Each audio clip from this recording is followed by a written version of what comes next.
of the myths of sabr that we have in our community. Okay? Let me give you an analogy.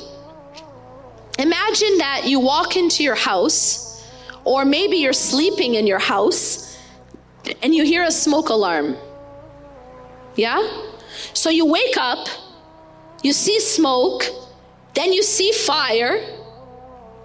Now imagine that you see this fire and you see this smoke, and then you stand there and you fold your arms like this and you say, MashaAllah, I have so much sabr, I'm gonna do nothing. I'm gonna do nothing about this. I'm gonna stand here and I'm gonna watch as my house burns down because MashaAllah, I have sabr. And then you're gonna have people come around you, collecting around you and saying, MashaAllah, look at her sabr. She's doing absolutely nothing about her house burning down. Is that sabr? Not a trick question, guys. Is that sabr? Is that the meaning of sabr? That I'm standing in my own burning house and I'm doing nothing. That's not what sabr is. What should I do if there's smoke and fire in my house? Anyone? Get a fire extinguisher. Call the fire department. Get some water. Do something, yeah? And that is your sabr. Because we have this myth, we have this misunderstanding that sabr means go back to sleep. Your house is burning down, have sabr, sister, go back to sleep. Have sabr, sister, do nothing, just stand there and watch. We have this myth, this idea that sabr means keep drinking the poison, but keep a smile on your face. Do you know, I actually heard that someone say this to me? She says, my mother told me that I should be able to drink poison and keep a smile on my face. This is a lot of our culture, but it is not Islam. It is not Islam and it is not sabr.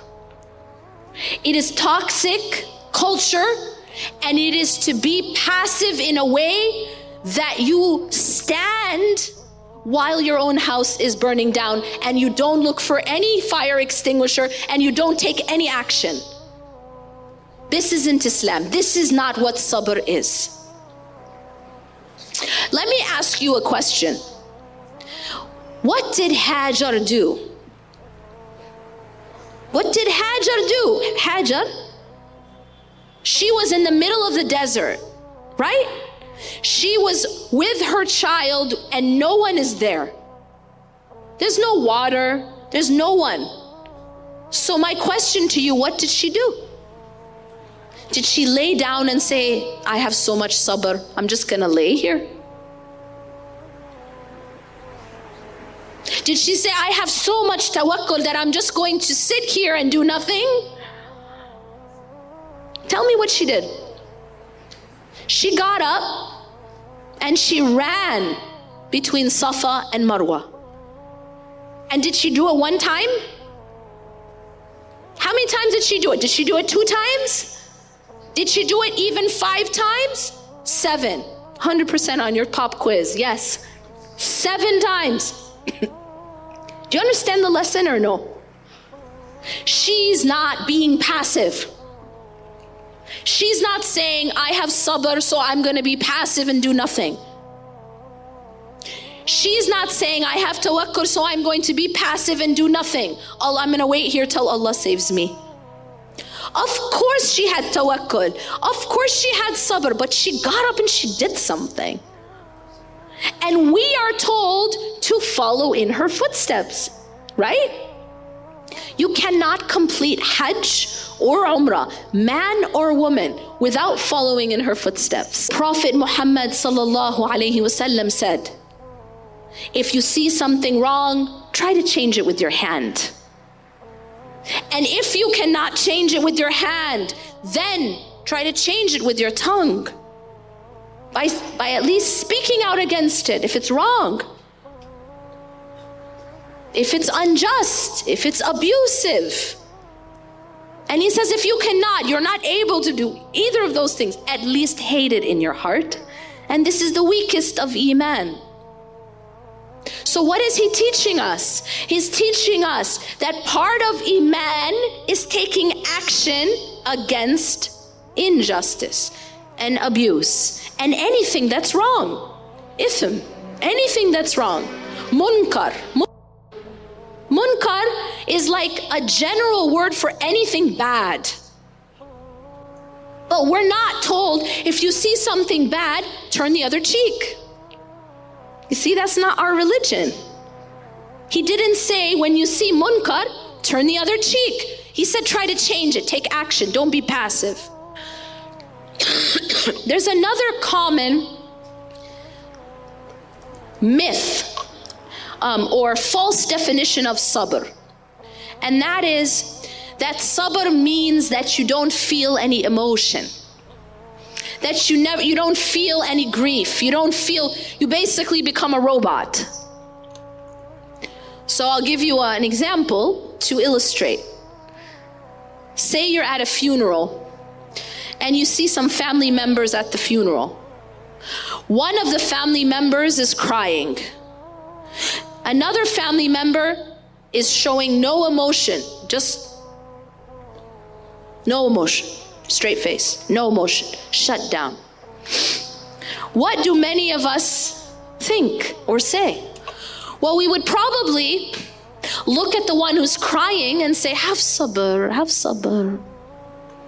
And we'll look at the one who's showing no emotion and say, MashaAllah, look at the sabr. Am I right? We have somehow linked sabr with showing no emotion. Sabr with not crying. Sabr with being stoic. But this is a false definition. Can I prove it to you? Yaqub alayhi salam. Just open the Quran to Surah Yusuf. Yaqub alayhi salam had sabrun jameel. He had beautiful patience. And yet, he cried until he went blind from grief. Yes?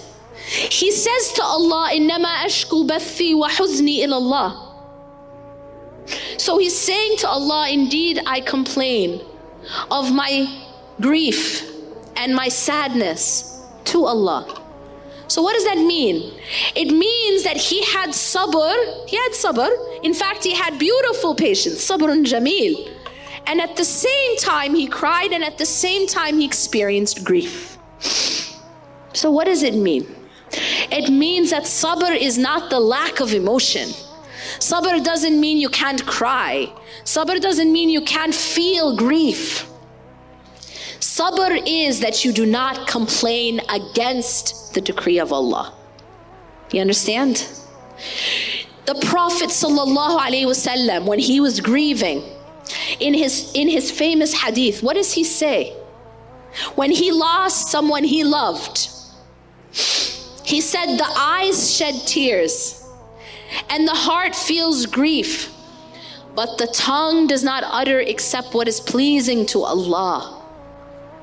That is actually the perfect balance, the perfect combination. He said the eyes shed tears and the heart feels grief, but the tongue does not utter except what is pleasing to Allah. That is sabr.